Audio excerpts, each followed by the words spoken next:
Alhamdulillah ya, kita akan mengadakan perkuliahan MSDI yang kedua ya, di kelas kalian ya. Nah,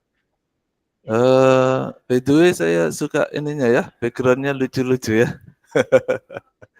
Oke, ya. Untuk mempersingkat waktu ya, karena ini sudah mau liburan ya, saya juga mau mudik ini ya, libur besok. Silakan dimulai presenter yang pertama ya. Maksud saya kelompok 1 ya, silakan. Baik, terima kasih. Assalamualaikum warahmatullahi wabarakatuh. Pertama-tama di sini saya mau mengucapkan terima kasih kepada Bapak dosen pengampu mata kuliah Manajemen Sumber Daya Insani, yaitu kepada Bapak Fahrul dan teman-teman kelas 2024B. Terima kasih telah menyempatkan waktunya untuk mengikuti mata kuliah Manajemen Sumber Daya Insani pada siang hari ini.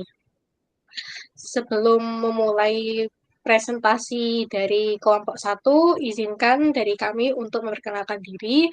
Perkenalkan, nama saya Nadira Faras Belvania dengan NIM akhir 196. Di sini tentunya saya tidak sendiri bersama rekan-rekan saya, yaitu Muhammad Agung dengan NIM akhir 060. Lalu ada Alvan Akbar dengan NIM akhir 056. Lalu ada Rizka Lailatus dengan NIM akhir 134. Nur Anisha dengan NIM akhir 192 dan Fitria Hamina dengan NIM akhir 194. Baik, tanpa berlama-lama langsung saja ke pembahasan yang pertama, yaitu mengenai mengidentifikasi elemen-elemen desain pekerjaan yang akan dijelaskan oleh rekan saya, yaitu Agung. Dipersilahkan. Baik, terima kasih. Waktunya di sini saya akan menjelaskan tentang elemen-elemen desain pekerjaan. Apa sih itu elemen-elemen desain pekerjaan?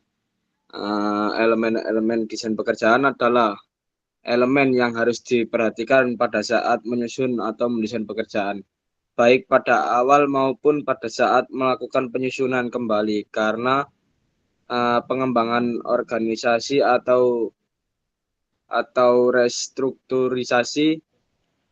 Terdapat 3 elemen di sini, yaitu elemen organisasional, lingkungan, dan keperilakuan. Untuk elemen organisasional sendiri yaitu desain pekerjaan yang efektif, berkaitan erat dengan kinerja karyawan dan dapat meningkatkan hasil kerja melalui motivasi, studi waktu, dan gerak membantu mengelola desain pekerjaan, terutama untuk tugas yang berulang tanpa variasi, yang dapat meningkatkan kuantitas, kualitas, dan akurasi. Nah, di sini elemen organisasional ada 3 unsur, yaitu pendekatan mekanistik. Pendekatan ini berupaya menghubungkan pekerjaan yang sama yang dilakukan oleh banyak orang ke dalam satu jenis pekerjaan yang dilakukan oleh satu orang dengan beban kerja yang besar. Langkah ini membawa efisiensi mekanik karena ternyata di masa depan akan merangsang kreativitas manusia untuk menciptakan mesin atau alat pengganti manusia yang mampu melakukan tugas berulang dengan volume tinggi. Pendekatan ini menekankan pada efisiensi penggunaan waktu, tenaga, biaya tenaga kerja, serta waktu pelatihan dan pembelajaran karyawan. Teknik ini masih banyak digunakan dalam operasi perakitan dan paling efektif jika karyawan memiliki pendidikan yang lebih rendah atau pengalaman industri yang lebih sedikit. Untuk yang kedua yaitu aliran kerja. Desain pekerjaan dipengaruhi oleh urutan dan prosedur kerja, misalnya dari pekerjaan ringan ke berat atau kasar ke halus, menurut pengendalian mutu yang ketat. Untuk yang ketiga yaitu praktik kerja. Adat istiadat dan perjanjian bersama juga memengaruhi desain pekerjaan. Untuk elemen yang kedua yaitu elemen lingkungan. Terdapat 2 faktor di elemen lingkungan yang mempengaruhi desain pekerjaan. Yang pertama yaitu kemampuan dan ketersediaan karyawan. Efisiensi dalam desain pekerjaan sering terkendala oleh keterbatasan kemampuan dan jumlah karyawan. Jika desain pekerjaan dipaksa tanpa mempertimbangkan kemampuan tenaga kerja, dapat berdampak pada penurunan kualitas produk. Yang kedua yaitu pengharapan sosial. Karyawan sering memiliki harapan tinggi untuk diterima di kerja meskipun kemampuannya tidak sesuai. Tekanan sosial terutama dari tenaga kerja lokal mempengaruhi perancangan pekerjaan agar tetap dapat mengakomodasi mereka. Untuk yang ketiga yaitu elemen keperilakuan. Elemen keperilakuan berkaitan dengan perilaku unik SDM dalam aktivitas sehari-hari. Meskipun organisasi memiliki budaya perusahaan yang sudah mapan, elemen ini sudah penting karena bisa membawa dampak positif maupun dampak negatif terhadap organisasi. Walau bersifat abstrak dan tidak berwujud, keperilakuan bisa dirasakan melalui emosi karyawan seperti senang, bahagia, atau sebaliknya. Salah satu elemen keperilakuan yang dapat mendorong kinerja positif adalah spesialisasi pekerjaan. Namun, meskipun spesialisasi bisa meningkatkan produktivitas, seringkali ada trade-off berupa menurunnya kepuasan kerja dan meningkatnya biaya yang akhirnya mengurangi efisiensi. Untuk spesialisasi sendiri yaitu adalah hasil pendekatan mekanisme desain pekerjaan yang berupa untuk mengidentifikasi setiap tugas dalam suatu pekerjaan agar tugas-tugas dapat diatur untuk meminimalkan waktu dan tenaga karyawan sehingga dapat meningkatkan produktivitas. Sekian dari saya kembalikan ke moderator. Baik, terima kasih pada Agung atas pemaparan materi yang telah dijelaskan. Untuk selanjutnya yaitu ke materi kedua yaitu mengenai analisis jabatan yang akan dijelaskan oleh rekan saya yaitu Alvan. Dipersilahkan. Baik, terima kasih waktunya moderator. Izinkan saya menjelaskan tentang analisis jabatan. Analisis jabatan sendiri itu adalah suatu proses sistematis untuk mengidentifikasi dan mengevaluasi tugas, tanggung jawab, keterampilan, pengetahuan, dan wewenang yang dibutuhkan untuk melaksanakan suatu pekerjaan atau jabatan dalam suatu organisasi. Nah, selanjutnya yaitu tujuan analisis jabatan. Yang pertama yaitu menentukan deskripsi jabatan atau job description, yaitu berisi tentang informasi tentang tugas, tanggung jawab, dan ruang lingkup pekerjaan. Yang kedua, menyusun spesifikasi jabatan atau job specification, yaitu menjelaskan kualifikasi yang dibutuhkan seperti pendidikan, pengalaman, dan keterampilan. Yang ketiga yaitu dasar untuk rekrutmen dan seleksi, yaitu membantu dalam menemukan kandidat yang tepat.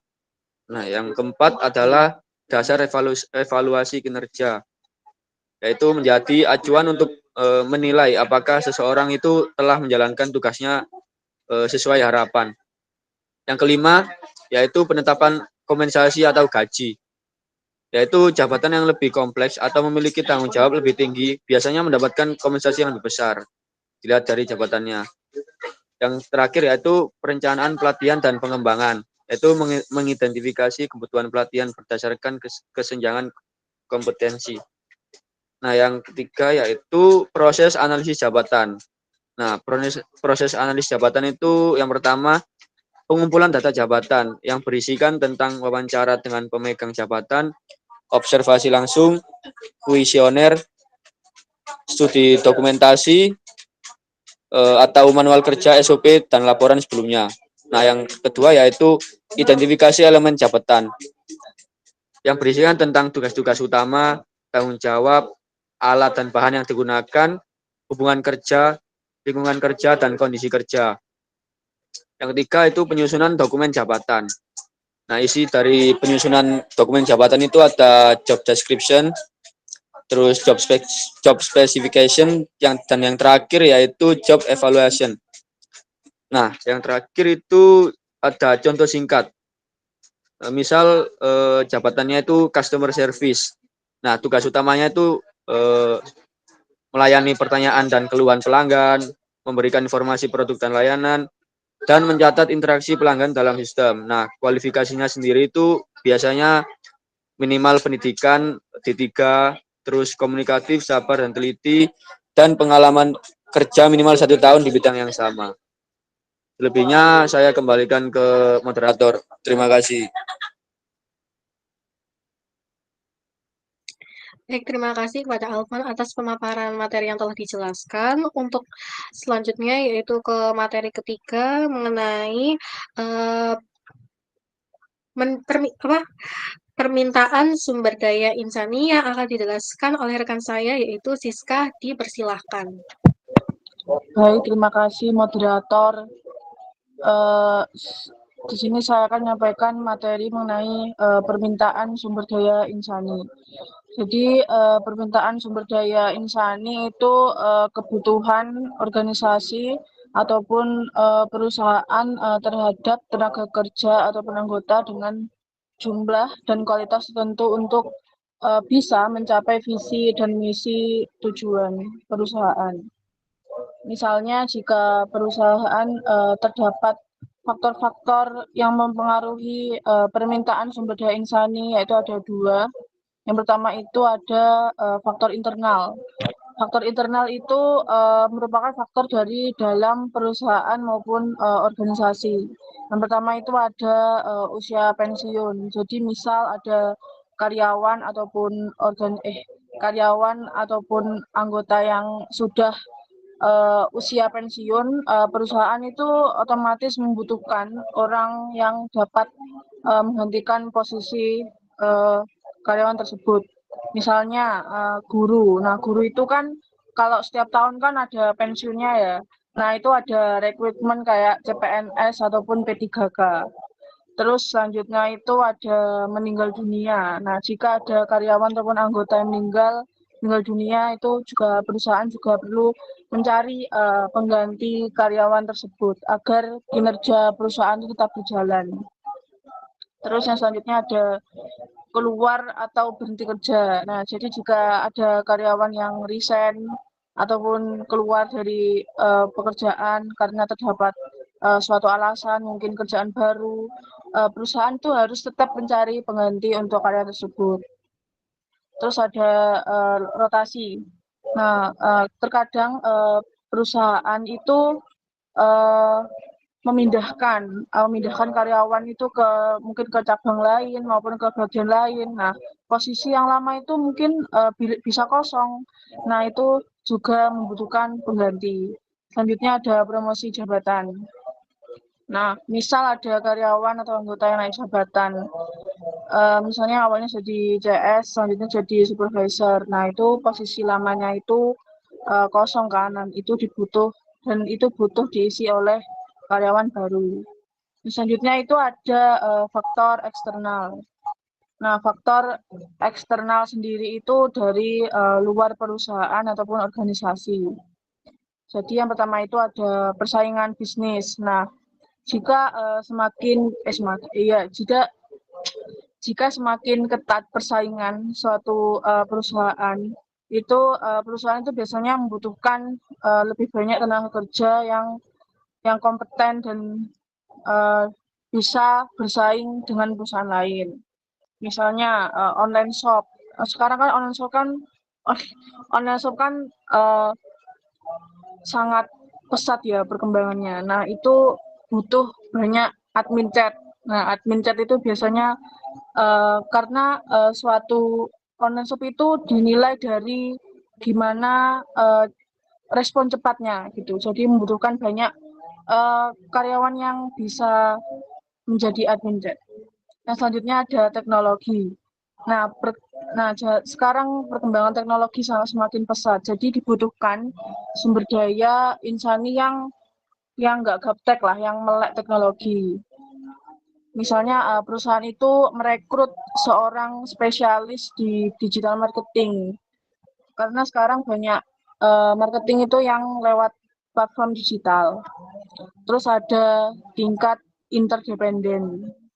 Tingkat interdependen itu saling ketergantungan. Jadi ada perusahaan yang saling berhubungan atau yang bergantungan dengan perusahaan yang lain.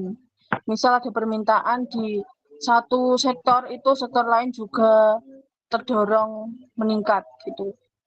Misalnya perusahaan ekspedisi kayak JNE, JNT gitu, itu dapat banyak orderan karena e-commerce itu meningkat. Nah, otomatis perusahaan ekspedisi ini membutuhkan banyak sopir ataupun kurir yang lebih banyak. Terus yang selanjutnya ada ketergantungan satu negara dengan negara lain. Maksudnya hubungan suatu negara itu juga berpengaruh. Misal ekspor impor naik, terus butuh tenaga kerja tambahan seperti di bidang logistik, pelabuhan dan administrasi gitu. Contohnya banyaknya ekspor kopi, Indonesia itu membuat pabrik kopi membutuhkan lebih banyak pekerja untuk produksi. Sekian dari saya kembalikan ke moderator. Baik, terima kasih kepada Siska atas pemaparan materi yang telah dijelaskan. Untuk selanjutnya yaitu ke materi keterkaitan permintaan sumber daya insani yang akan dijelaskan oleh rekan saya yaitu Nisha, dipersilahkan. Baik, terima kasih. Di sini saya akan menjelaskan keterkaitan permintaan sumber daya insani. Keterkaitan permintaan sumber daya insani bisa dilihat dari hubungan antara kebutuhan organisasi atau perusahaan dengan ketersediaan tenaga kerja atau SDI. Yang pertama yaitu pertumbuhan organisasi atau perusahaan. Kebutuhan SDI semakin meningkat. Jadi, semakin besar organisasi atau perusahaan, semakin tinggi pula permintaan SDI untuk mengisi berbagai posisi. Terus yang kedua, perubahan teknologi. Butuh SDI dengan keterampilan baru.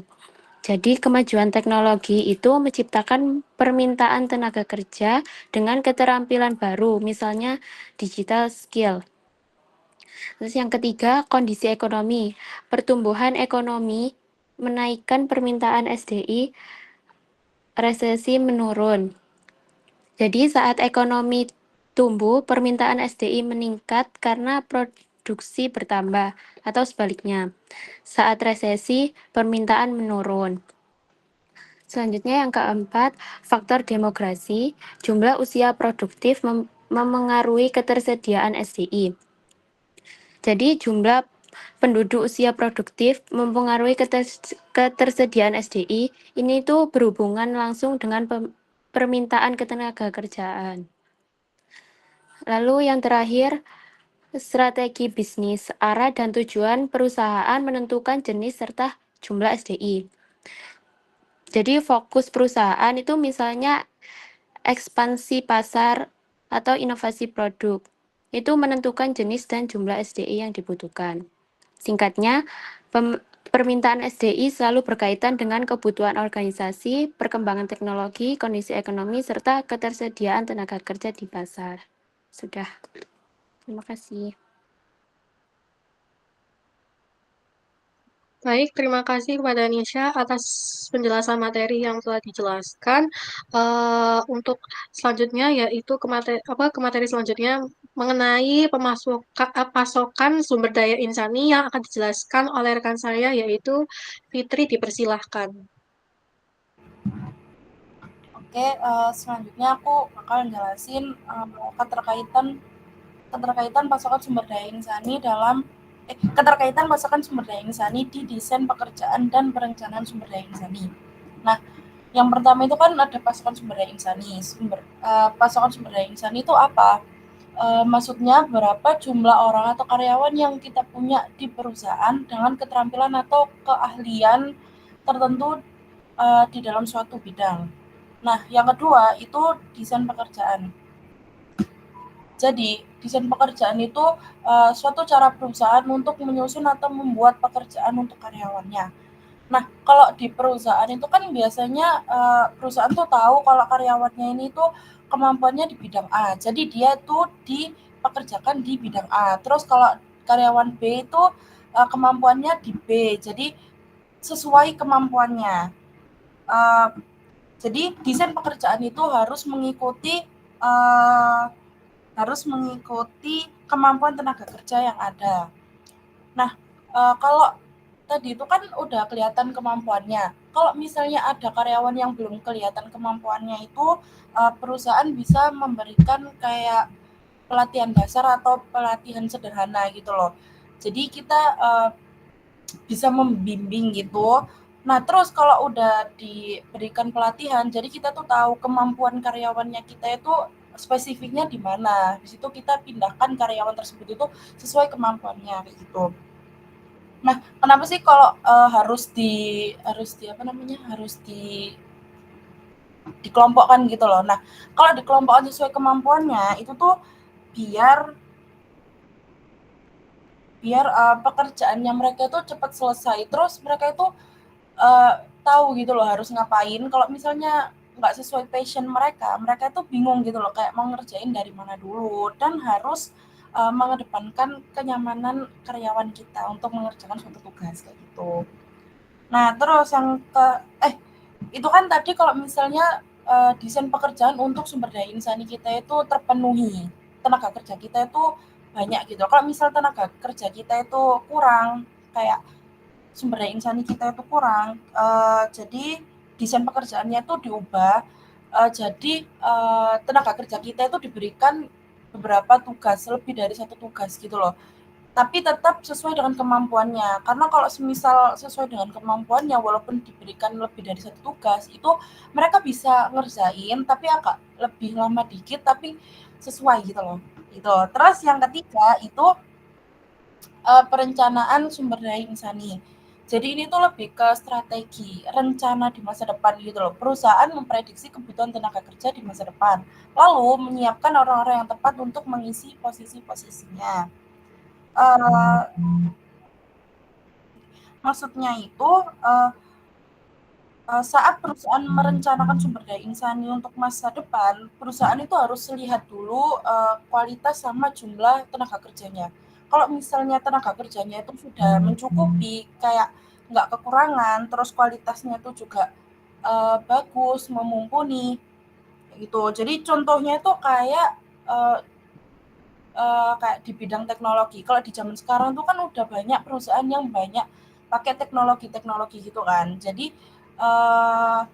di masa depan itu juga pasti lebih banyak membutuhkan tenaga kerja yang dikhususkan ke teknologi gitu. Jadi perusahaan itu bisa membuat cadangan untuk masa depan. Jadi kayak kita buat membuat karyawan kita itu dilatih dulu dari sekarang. Jadi kalau di masa depan itu kita bisa kayak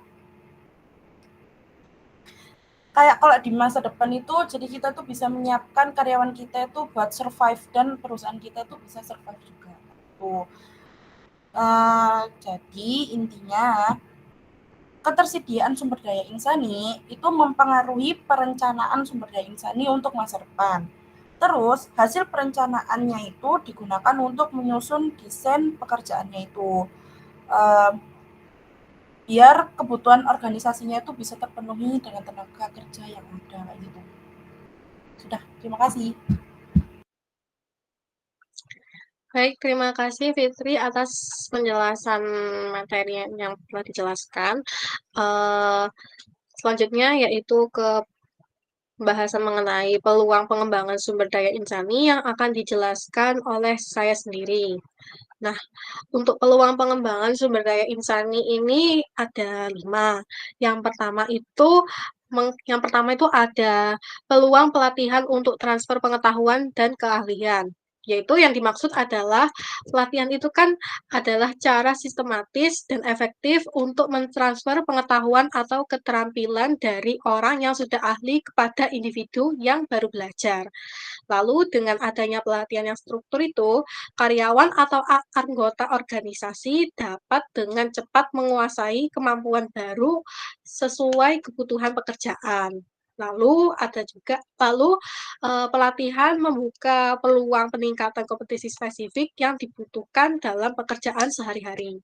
Yang kedua itu adalah peluang pengembangan yang berkelanjutan untuk meningkatkan potensi dan efektivitas, yaitu pengembangan sumber daya insani adalah proses jangka panjang yang berfokus pada peningkatan potensi individu secara menyeluruh. Lalu, peluang pengembangan ini tidak hanya meningkatkan keahlian teknis, tetapi juga kemampuan berpikir kritis, kreativitas, dan soft skill lainnya.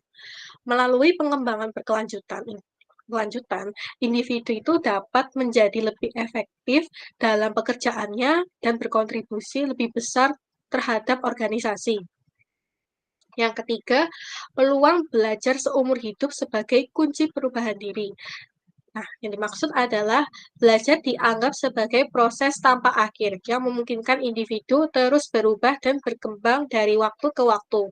Dengan membangun budaya belajar seumur hidup, organisasi memberikan kesempatan kepada anggotanya untuk selalu beradaptasi dan memperbarui kemampuan sesuai dengan dinamika lingkungan dan teknologi. Peluang belajar ini berupa workshop, mentoring, kursus online, hingga pengembangan diri secara mandiri.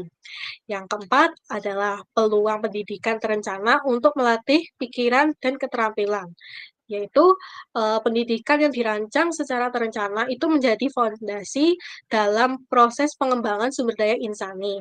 Melalui pendidikan formal maupun non-formal, individu itu dapat dilatih untuk berpikir analitis, memahami konsep dan teori, serta mengaplikasikan pengetahuan secara praktis. Peluang ini meningkatkan kualitas sumber daya insani secara fundamental dan sistematis. Lalu yang terakhir ada peluang pengembangan sumber daya insani dengan pendekatan terintegrasi dan holistik, yaitu pengembangan SDI bukan hanya soal pelatihan teknis, tetapi juga perubahan perilaku kerja melalui strategi pembelajaran yang terintegrasi. Pendekatan holistik ini memungkinkan pengembangan karakter, motivasi, dan sikap kerja yang positif. Selain keterampilan teknis, organisasi yang memanfaatkan teknik pembelajaran yang beragam dapat memaksimalkan potensi karyawannya secara menyeluruh. Next slide. Baik, karena pemaparan materi yang telah dibahas atau yang telah dijelaskan telah selesai, sebelum memasuki ke sesi tanya-jawab, di kelompok kami akan membuka sesi kritik dan saran. Bagi teman-teman yang memiliki kritik dan saran mengenai dari penjelasan materi tadi, mungkin PPT-nya ada yang kurang atau mungkin kurang jelas, bisa langsung disampaikan melalui mencet fitur raise hand. Oke, mungkin buat Danar silakan disampaikan. Oke, sebelumnya terima kasih atas waktu yang telah diberikan. Saya perkenalkan, nama saya Danar Nabil Abdillah dengan NIM akhir 126. Di sini yang saya lihat dari PPT kalian itu udah cukup bagus ya, dan menarik juga dalam segi visualisasinya. Cuma yang perlu diperhatikan itu tadi kan di bagian elemen-elemen desain pekerjaan. Tadi juga sempat Agung udah menjelasin ya terkait pengertian dari elemen-elemen desain pekerjaan itu apa. Cuma di sini itu saranku aja ya, ini bisa ditampilin aja di dalam PPT-nya karena biar teman-teman tuh juga bisa baca juga dan juga tahu apa sih pengertian dari elemen-elemen dasar pekerjaan. Terus di yang kedua, aku sedikit mau ngasih saran di bagian menjelaskan analisis jabatan di slide nomor 4. Nah, di bagian proses itu, yang di bagian proses ini kan penggunaan Edgeworth Capitalism itu kalian masih belum pas ya, belum sama. Kayak misalnya di pengumpulan P-nya itu harus gede, identifikasi I-nya itu gede, sedangkan di P yang bawah itu masih kecil, dan itu perlu diperhatiin lagi terkait Edgeworth Capitalism-nya. Sama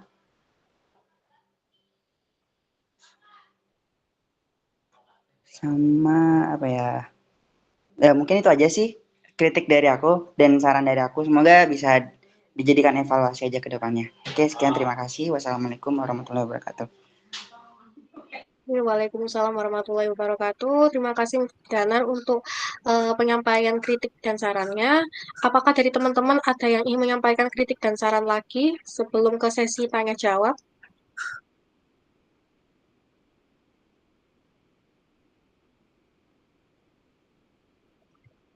Mungkin jika tidak ada, kita langsung aja ke sesi tanya jawab. Untuk sesi pertama di sini kami akan membuka 5 orang untuk teman-teman yang ingin bertanya. Baik, buat Mas Danar, silakan menyampaikan pertanyaannya. Oke, terima kasih atas kesempatannya lagi. Aku di sini mau tanya ya, tadi kan di bagian elemen desain pekerjaan itu kan ada namanya elemen organisasional, di mana terdapat 3 unsur ya dari organisasi dalam perencanaan pekerjaan. Nah, yang pengen aku tanyain ini, apa ada nggak sih dampak yang mungkin terjadi ya terhadap kinerja karyawan maupun efektivitas dari organisasi itu sendiri apabila ketiga unsur dalam elemen organisasional ini yang kayak pendekatan mekanistik, aliran kerja dan juga praktik kerja ini itu tidak terpenuhi, khususnya terhadap kuantitas, kualitas dan juga tingkat akurasi hasil kerja. Gitu aja sih. Bisa dipahami atau kecepatan? Bisa dipahami, terima kasih Ya, Mas baik. Danar. Sama-sama. Oke, selanjutnya Kusnul bisa menyampaikan pertanyaannya. Baik, terima kasih atas kesempatan yang telah diberikan. Jadi aku mau tanya nih. Nah, sekarang kan ada nih ya perusahaan yang dimana perusahaan itu tuh butuh tenaga kerja dengan skill tertentu. Misalnya tuh kayak perusahaan IT, dimana perusahaan itu tuh butuh sama tenaga kerja yang butuh tenaga kerja yang melek akan teknologi kayak gitu.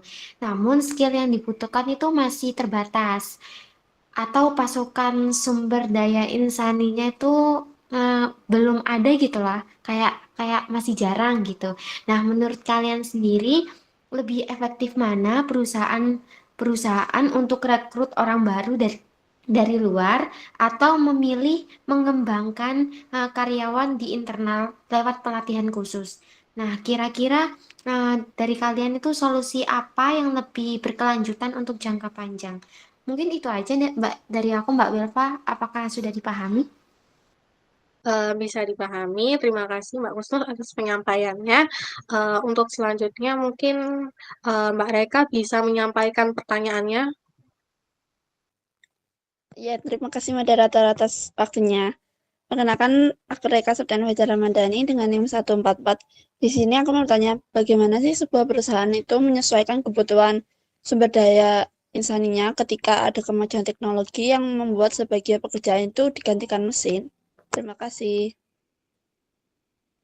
Baik, sama-sama Mbak Reka. Untuk selanjutnya, Mas Reza bisa menyampaikan pertanyaannya. Baik, sebelumnya terima kasih. Sebelumnya perkenalkan nama saya Ahmad Rizal Jurtistiawan dengan NIM 061. Di sini saya bertanya mengenai perencanaan sumber daya insani yang tadi dijelaskan, yaitu perusahaan memprediksi kebutuhan tenaga kerja di masa depan, lalu menyiapkan orang-orang yang tepat untuk mengisi posisi itu.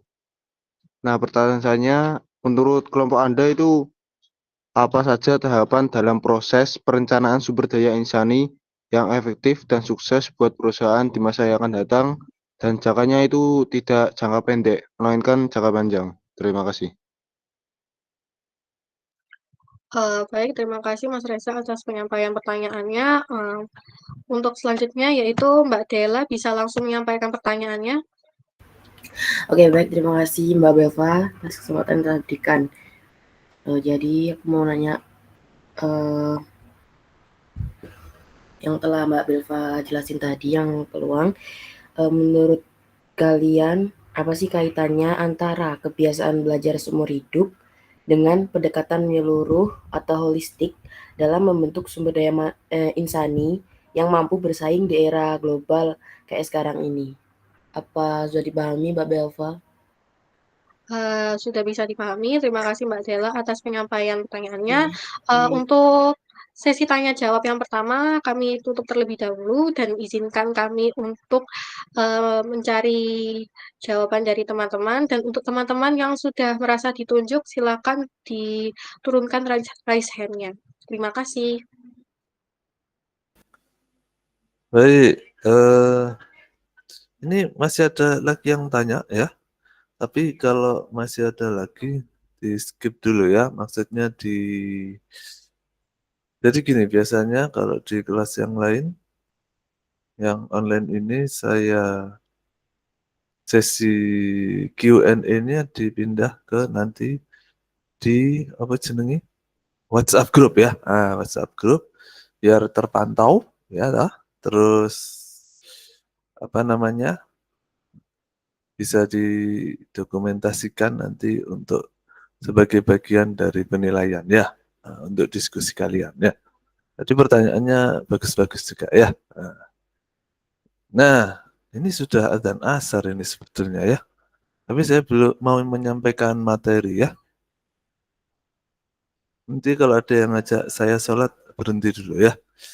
Oke, terima kasih presenter hari ini. Saya mau sharing sesuatu ya, tolong ditutup dulu.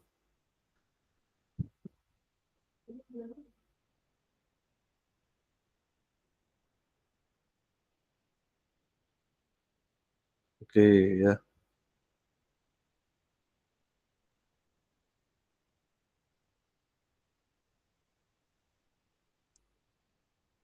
Nah, tadi kan teman kalian sudah menjelaskan ya tentang pentingnya apa tadi perencanaan kan gitu ya, sama apa tadi desain kan gitu ya. Nah, ini memang masuk ke materi yang pertama karena minggu depan, nah itu kan membahas tentang rekrutmen dan seleksi ya. Azannya sampai mana itu ya?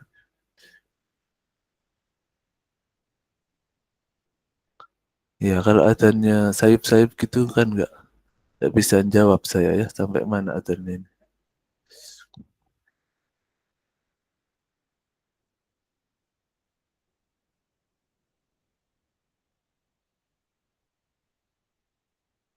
Sebentar ya, tak jawab adzan dulu.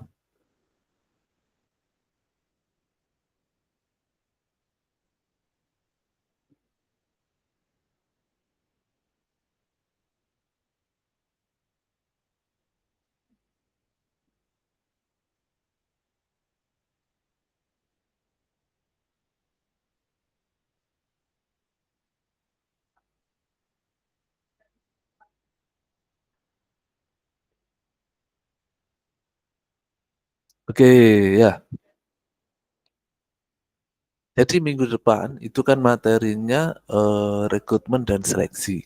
Nah itu untuk dua pertemuan ya. Jadi untuk kelompok 2 sama 3 itu dibagi ya. Kan ada rekrutmen, ada seleksi. Jadi satu kelompok rekrutmen, satu kelompok seleksi kan gitu ya. Nah sebelum kita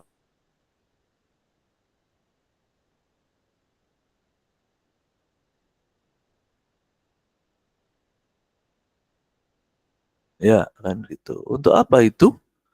Nah itu adalah untuk menentukan posisi-posisi apa yang diperlukan oleh perusahaan kan gitu ya. Nah, kalian bikin desainnya, kemudian bikin analisis jabatan atau itu apa nama besarnya itu kan planning ya atau perencanaan SDI gitu ya. Nah, nanti baru bikin rekrutmen dan seleksi. Kan begitu. Nah, kalau tadi teman-teman sudah banyak menjelaskan tentang ini ya, apa tadi definisinya tadi kan gitu ya, terus apa namanya arti pentingnya itu semua gitu ya. saya akan menambahkan tentang ini ya, apa namanya ini? Contohnya. Contoh analisis jabatan, ya toh.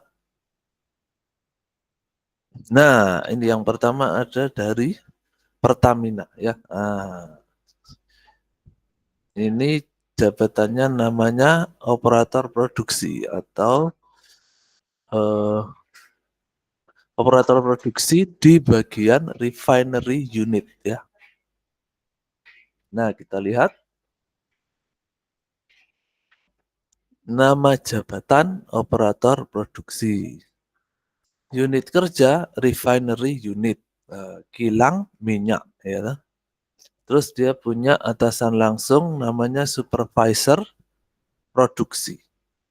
Nah, tujuannya si operator produksi ini adalah mengoperasikan peralatan kilang ya sesuai dengan prosedur agar proses produksi BBM dan produk turunannya berjalan aman, efisien dan sesuai standar mutu, ya kan? Kemudian efisien kan sudah pernah kita bahas ya, apa bedanya efektif dan efisien. Kalau efisien berarti dia harus gimana caranya biar hemat gitu ya, nggak boros atau nggak ada bahan baku yang terbuang ya. Terus pasti ada SOP-nya kan gitu ya, standar operating procedure. Tugasnya ngapain si operator ini? Yang pertama adalah mengoperasikan panel kontrol peralatan proses di kilang. Oh, siap-siap Pak. Saya Pak. Ya ya. Sebentar ya. Saya harus sholat dulu ini ya. Ada yang ngajak jamaah ya. Oke ya. Kita break dulu barang 5 menit ya sholat ya. Oke.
Oke, kita mulai lagi ya sebelum temanmu yang pakai ini ya, topi hitam kayak ninja itu berangkat demo ya.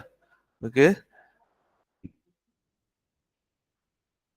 Nah, jadi eh, tugasnya tadi ya, sebagai operator tadi adalah mengoperasikan panel kontrol ya, peralatan proses di kilang ya toh. Kemudian ya, memantau parameter produksi ya, tekanannya, terus suhunya, terus alirannya gimana. Nah, ini kalau sudah ngomong begini berarti dia pasti ini ya, apa pendidikannya sesuai dengan yang kayak gini-gini ya. Kayaknya kalau anak X nggak mungkin ini ya bisa ya. Jadi dia pasti punya latar belakang pendidikan tertentu untuk bisa sampai di posisi ini ya. Nanti ada ya. Jadi dia syaratnya apa gitu ya. Nah, kemudian melakukan pencatatan data harian produksi ya toh. Nah, kemudian melaporkan potensi gangguan operasional kepada supervisor kan gitu ya. Misalkan kan dia di ini ya, apa tadi? Kilang minyak tadi ya. Jadi dia harus melaporkan kemungkinan adanya misalkan, oh ini Pak ada bahaya tadi ada serombongan ikan paus liwat, wah gitu kan misalkan. Nanti bisa nabrak kakinya kilang, nah kan gitu ya. Itu kan resikonya besar ya. Kan kalau pesawat terbang itu kalau ada burung ya, walaupun burungnya kecil, itu kan sebisa mungkin dihilang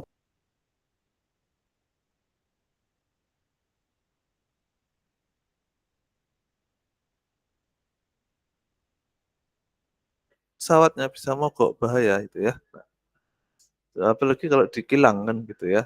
Kilang minyak juga rawan kebakaran ya. Nah, makanya tugasnya lagi yang lain adalah dia harus menjaga keselamatan kerja ya sesuai dengan standar K3 ya. Nah, tanggung jawabnya apa? Tanggung jawabnya adalah menjaga kelancaran proses produksi ya atau bagaimanapun harus lancar ini proses tidak boleh terganggu karena ada targetnya biasanya kan gitu ya. Nah, terus keamanan operasional peralatan yang pastinya mahal ya kalau perminyakan itu kan alatnya mahal-mahal ya. Kemudian harus patuh terhadap standar operating prosedur dari kilang. Ya. Nah, pemenangnya apa? Nah, pemenangnya. Nah, tadi ibaratnya kalau tanggung jawab itu kan kewajibannya ya.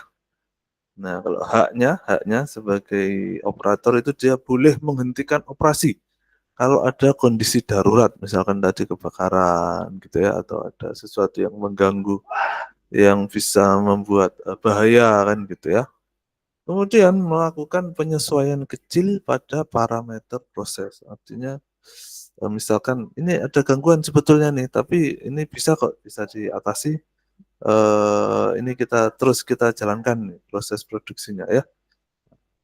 Jadi dia yang memutuskan sebagai operator ya. Nah, kemudian ini kok ke sini balik lagi. Nah ini, oh saya belum. Oh ya betul.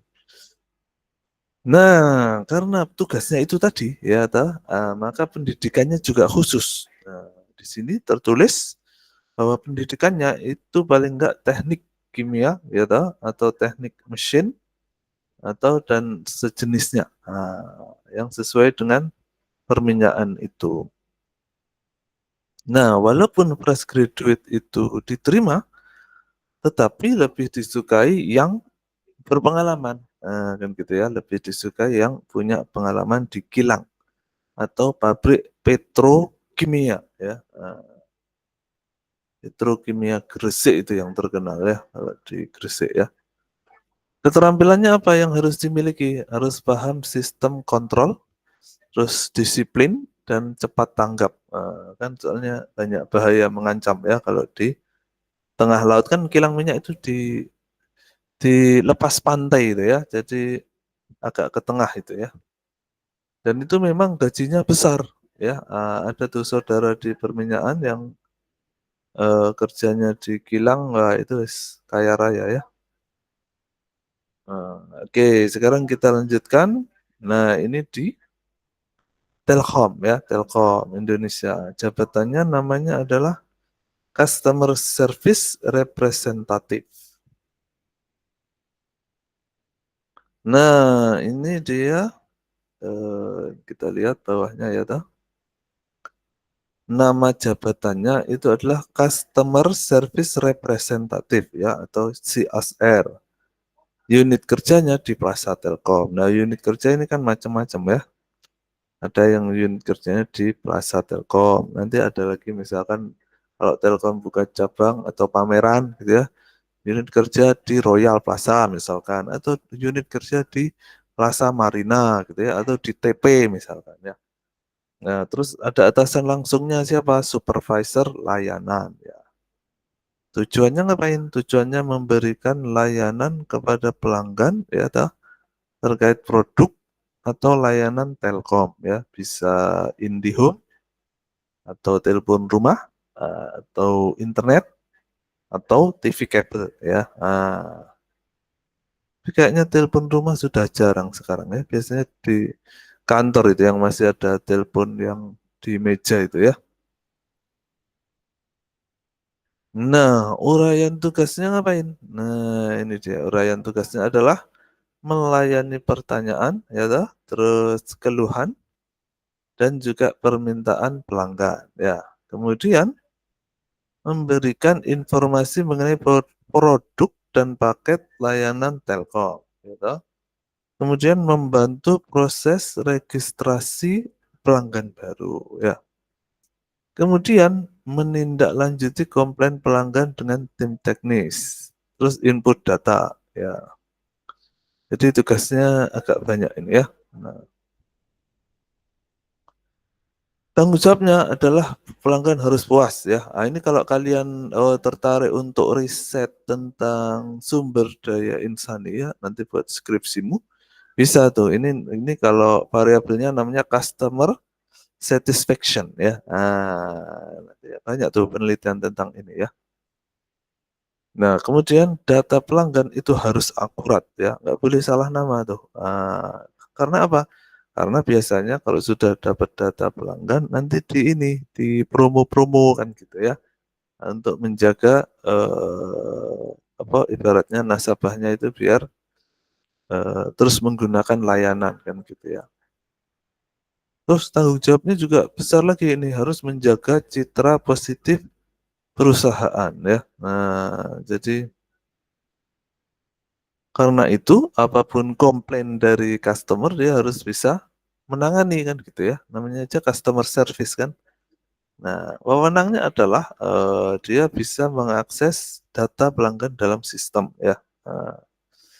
Walaupun tentu saja nggak boleh disalahgunakan ya. Terus mentang-mentang Anda punya data, misalkan ini apa pelanggan-pelanggan cantik gitu ya, terus mau modusin gitu ya, mentang-mentang Anda jomblo gitu ya, nggak bisa ya.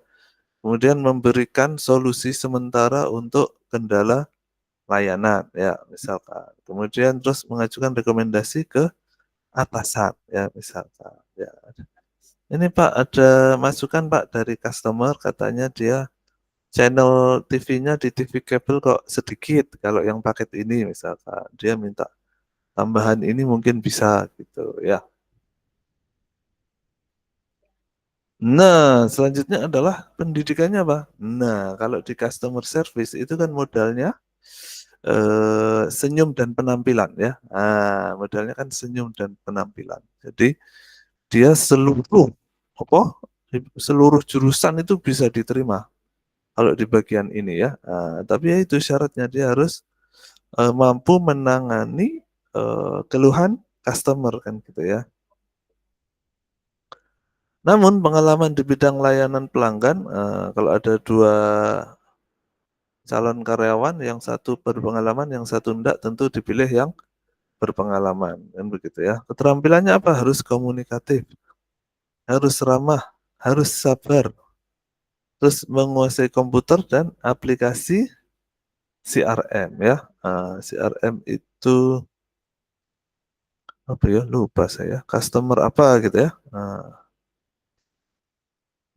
CRM ya. Nah, selanjutnya ini ada contoh analisis jabatan di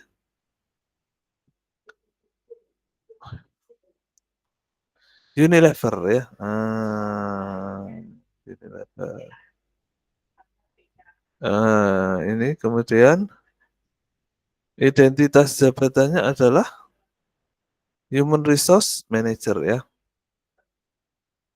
Nah, kemudian dia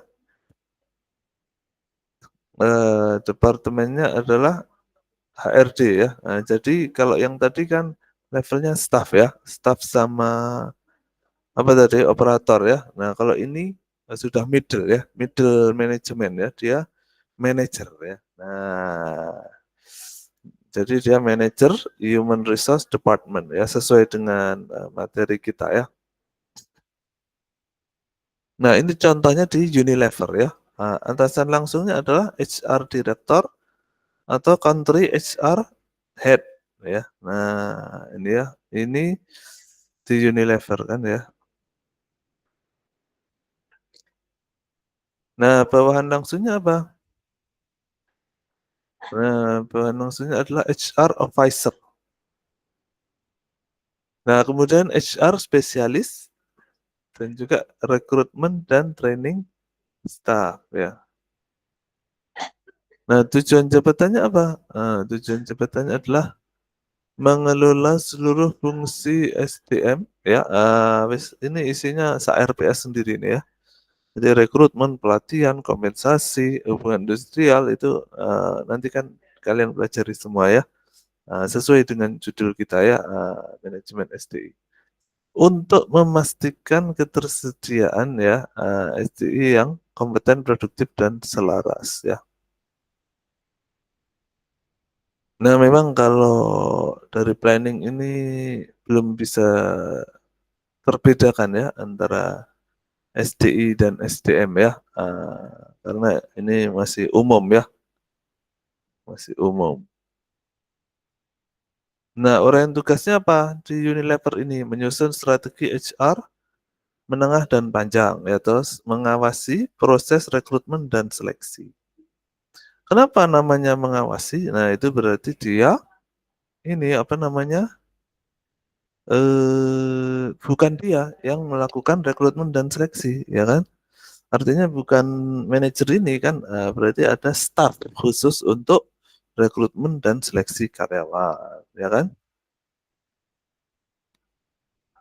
Kemudian mengelola program pelatihan, pengembangan, dan suksesi.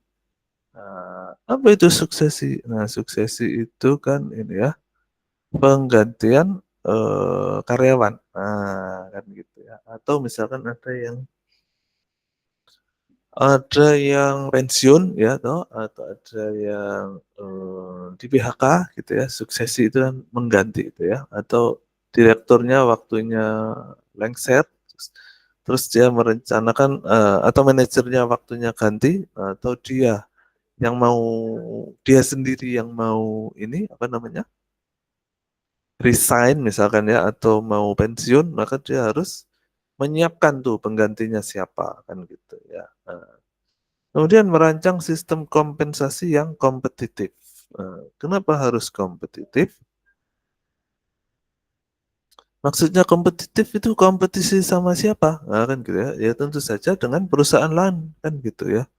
Artinya kalau kalian gaji kemahalan, yang rugi kalian sendiri kan, kemahalan keluar uang banyak untuk karyawan ya. Tapi kalau terlalu murah, karyawanmu bisa kabur ya toh, pindah kerja ke perusahaan yang bisa menawarkan gaji lebih tinggi. Nah, makanya harus tahu tuh standarnya ya.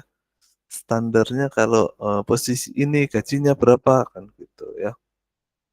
Kemudian menjaga hubungan industrial dan memastikan patuh pada regulasi ketenaga kerjaan Indonesia ya.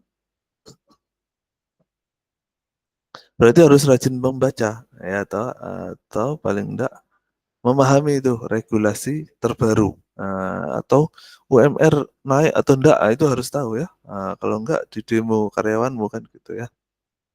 terus memberikan laporan dan rekomendasi kepada top management mengenai isu SDM ya. Nanti top manajemennya nanya tuh, HRD gimana tuh isu-isu terkini SDM-nya apa?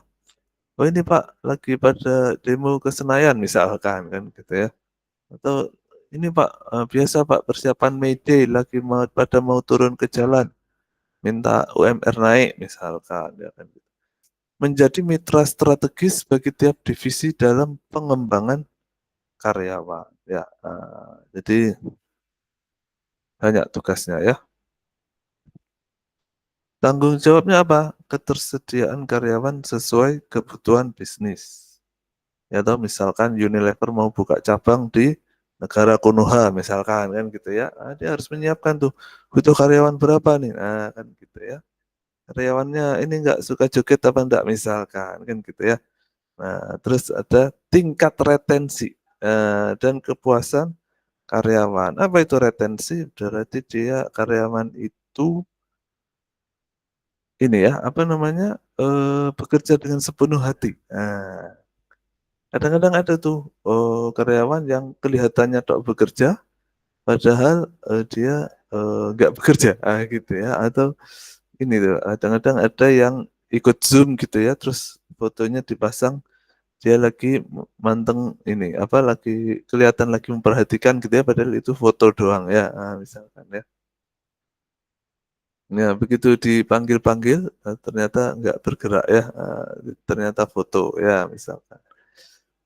Nah itu retensi. Semakin bagus retensi karyawan itu berarti bagus tuh kinerjanya para karyawan di perusahaan itu. Kalau kecil bahaya tuh retensinya ya, potensi untuk resignnya gede kalau karyawan itu nggak sepenuh hati bekerja di perusahaan ya.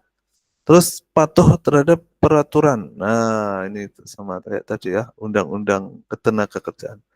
Menciptakan budaya kerja positif sesuai value Unilever. Kemudian wewenangnya apa? Wewenangnya adalah menyetujui ya toh, keputusan rekrutmen untuk level staff sampai supervisor. Nah, dia tinggal teken aja, setuju kan gitu ya. Nah, berarti bukan dia tuh yang melakukan rekrutmen kan. Nah, ada tim lain. Nah, manajer hanya menyetujui, tetapi sekaligus bertanggung jawab kan gitu ya. Nggak cuma teken tanda tangan doang, habis itu nggak mau terima tanggung jawabnya kan gitu ya. Artinya kalau misalkan yang terpilih itu kelihatannya bagus, tapi ternyata setelah terpilih kinerjanya buruk, ya kena lagi ya HRD-nya ya, kan gitu ya. Kemudian mengajukan rekomendasi promosi dan mutasi. Kalau promosi itu berarti apa? Naik posisi ya, naik posisi. Kalau mutasi itu pindah, pindah, bisa pindah tempat kerja, bisa pindah posisi, nah, kan gitu ya. Jadi kalau misalkan di PNS di Unesa itu ada kasus tuh. Jadi ada ini apa namanya satpam yang dia rajin, kemudian setelah saya bekerja itu kuliah lagi. Nah akhirnya dapat apa namanya ijazah sarjana, terus bisa promosi menjadi staf administrasi. Tapi sebaliknya ada juga tuh yang sudah staf administrasi tapi kinerjanya berantakan kan gitu ya. Pekerjaan nggak selesai kan gitu. Akhirnya dimutasi jadi satpam ya. Ada yang seperti itu ya. Nah, kemudian mengelola anggaran yang telah disetujui. Nah, ini yang bahaya juga ini kan ya. Anda kalau tanda tangan doang nggak baca kan bahaya ya. Nanti kalau ada yang salah kena lagi tuh manajernya ya. Kemudian mewakili perusahaan dalam forum hubungan industrial ya, misalkan berhubungan dengan serikat pekerja kan begitu ya. Nah berarti memang biasanya begitu ya kalau ada demo-demo di perusahaan itu yang menghadapi manajer kan gitu ya. Direkturnya kemana? Kabur ke luar negeri ya. Jadi manajernya nanti yang nemui para pendemo itu biasanya ya. Harus siap itu ya. Pakai mobil ini ya, kendaraan taktis ya. Oke ya, ini lagi rame ini ya. Semoga-moga Indonesia baik-baik saja ya. Oke, nah sekarang sampai mana tadi ya? Nah, syarat jabatannya. Nah, ini karena levelnya manajer, maka syarat jabatannya S2 lebih diutamakan ya, walaupun boleh S1 ya. Tapi sesuainya adalah psikologi, habis itu manajemen atau hukum ya, karena itu tadi ya. Dia berkaitan sama undang-undang ketenagakerjaan, paling nggak ngerti hukum ya toh. Kalau manajemen SDM paling pas ya. Paling pas sesuai lah ya. Nah, psikologi, kenapa boleh psikologi jadi manajer HRD? Ya karena dia memahami ini ya, apa namanya, sifat-sifat manusia kan gitu ya. Akhirnya bisa mengayomi, bisa mengendalikan orang-orang yang di bawahnya. Nah, kalau level manager biasanya pengalamannya diutamakan ini ya. 10 tahun di bidang HR atau paling enggak 3 tahun pernah menjadi manajer di perusahaan lain ya. Keterampilannya, leadership-nya harus bagus, manajemen tim, terus pengetahuan mendalam tentang undang-undang, harus bisa bernegosiasi, harus bisa komunikasi dan juga problem solving. Terus, nah karena ini Unilever cabangnya banyak, multinasional di luar negeri, nah Anda harus bisa berbahasa Inggris aktif ya. Nanti kalau ada meeting sama HRD cabang Filipina misalkan, saya nggak ngerti kan, bikin malu kan, kan begitu ya. Oke, nah ini masih banyak sebetulnya ya. Tapi mungkin sisanya nanti kalian bisa baca sendiri ya. Terus bisa didiskusikan di WhatsApp group ya. Termasuk juga ini ya, apa yang kalian tadi kan banyak tuh pertanyaan yang belum kelar, baik belum ditanyakan maupun belum dijawab. Nah, nanti kita bahas di WhatsApp group ya. Bisa sambil rebahan ya, atau bisa sambil apa namanya, memantau berita terkini ya,